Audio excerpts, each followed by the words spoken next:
Hey guys, a little different video today. I want to talk about work and scheduling and not getting absolutely screwed over. You see, I have a calendar that has the schedule from days off to days off to days off for 2 weeks because my girlfriend's schedule runs a hot first week into a cold second week. And you'll notice I broke it down from when they're off to when they're off through a 1 week period here and a 1 week period here for the second week. But that's not how she's scheduled. That's not how they break up her paycheck. So she doesn't get 6 hours of overtime 1 week and is only working 30 hours the other. No, no, no. They have it Saturday, Sunday breakdown. So she's working 39.5 hours, so they don't have to pay her overtime. And then she's working 36.5 hours. But based on weekly overtime, I would argue that she's working 46 hours for 1 week's work in a row. Wednesday, Thursday, Friday, Saturday, Sunday, Monday. This is the hours there. This is the hours worked because you have a half-hour break if you're there for longer than 6 hours.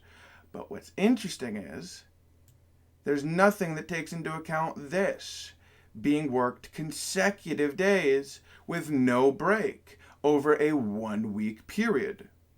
That's the frustrating part here. Because of the obfuscation of, well, technically our week stops after Saturday, so this doesn't count as part of this whole part, is very, very disingenuous to how a person is actually living in that moment.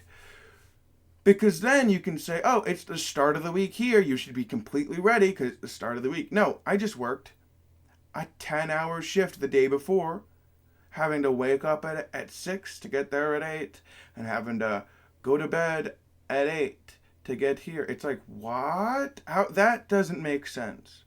You see, this should not exist.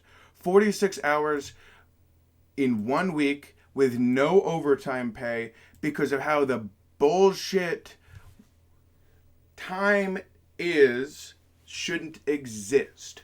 This helps not the person working. This only helps the business. But who is the business made of, right? Who is this business made of? Oh, well, they're made of all these tiny little people working this shift.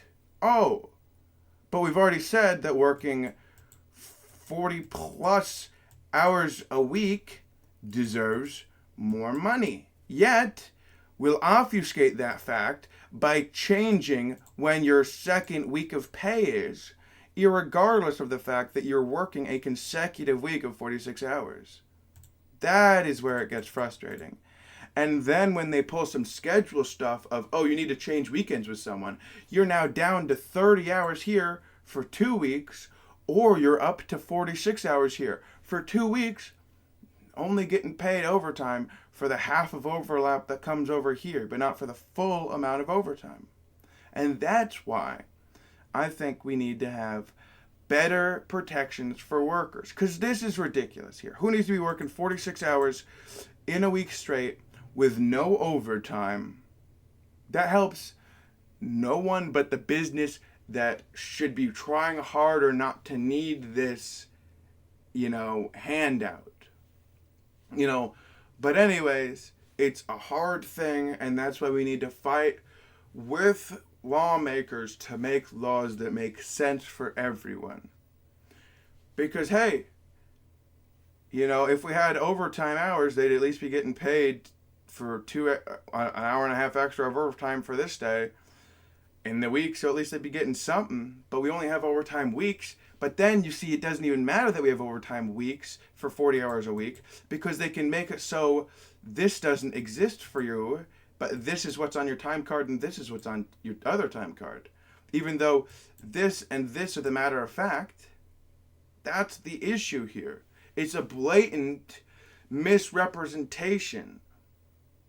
But anyways, give me your comments on your thoughts on this breakdown here. But yeah, this is 7 days. Well, technically, 2 weeks, but there's a little extra day here to round it all out. But yeah, I think it's kind of unfair. You're going to be saying, oh, I need you to do this for me. I need you to do that for me. But I also don't need you to be respected to the highest value because I'm going to manipulate the system the way I can. Like, what? All right, but love you. Let me know. See ya.